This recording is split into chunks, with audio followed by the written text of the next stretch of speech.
Assalomu alaykum birodarlar. Mana manzarani qaranglar. Subhanalloh, go'zalligini qaranglar. Kechki Qubo.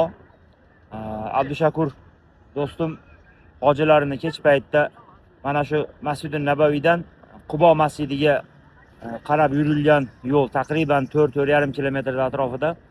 Rasululloh sallallohu alayhi vasallam o'zlari piyoda yurib Quboga kelish uchun shu yo'l bilan kelgan deb aytilar ekan, ya'ni Qubo ko'chasi deb aytilar ekan. Shu ko'chadan keldik hojilar bilan.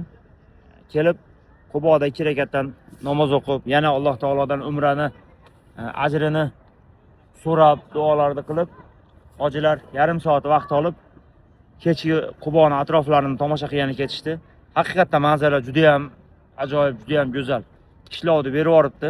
Bir qarashda soddaga o'xshab ko'rinadi, ammo muhtasham. Ya'ni juda aylanib bir miyalarni dam oltirib, aqllarida charxlaydigan bir holat, subhanalloh, o'ta go'zal.